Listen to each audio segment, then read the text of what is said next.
Once upon a time, a ship caught in a storm in the sea.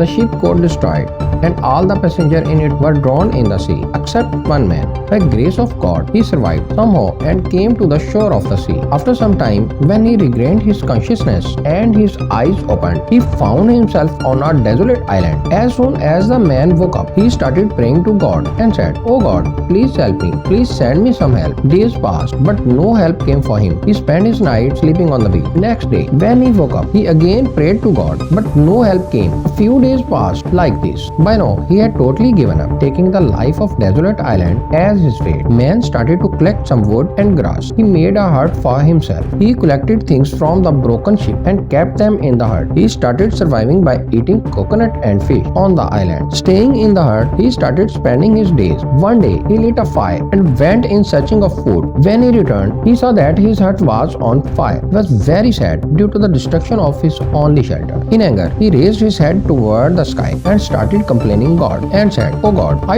told you to send me some help, but you did not listen to my prayer. I had built a hut there to live, and you burned that too. You are very cruel." He was very disappointed, and he kept complaining God till night, and then he fell asleep on the sea beach. In the morning, he was woke up by a noise which was very loud. When he opened his eyes, he saw that a ship has came to shore. He could not believe his eyes. He was very happy that at last help had came to him. He got on the ship and ship started sailing. After getting on the ship, the man asked the captain of the ship, "How did you know that I am stranded here in this deserted island?" Captain replied, "We saw a fire signal sent by you coming from the island. We understood that there is someone on the island. That's why we came here." Man said, "But I did not send any fire signal." The captain said, "But we have come here only after seeing the fire signal." Just then, man remembered his burning hut. He understood that the fire signal which the captain was talking about was his burning hut. He understood that it was God's plan to get him out of the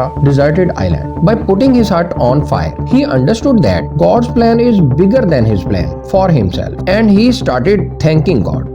If we see in our lives, we will find that we do a lot of planning in our life, but what we want does not happen, and what happens is not of our choice. We always try to understand that happening is our life with our limited mind. When trouble befall us, our faith start to waver, patterns start to break, hope start to fade, and we start complaining to God. While in such time, one should try to get out of trouble by maintaining faith in God. In a world of over 7 billion people, God has a purpose and a plan for each and every one of us. We should keep doing our efforts by keeping faith in Almighty without losing heart. Our efforts and God blessings together can get us out of every trouble. Therefore, whenever in your life you feel like your plan is failing, everything is happening against your wish, always remember that perhaps God has some other plan for you, and His plan is always bigger, bolder, and better than your plan for yourself. Thanks for watching. If you like this video, then please click on subscribe button. Let's we meet in next video. Take care, love you all, and all the best.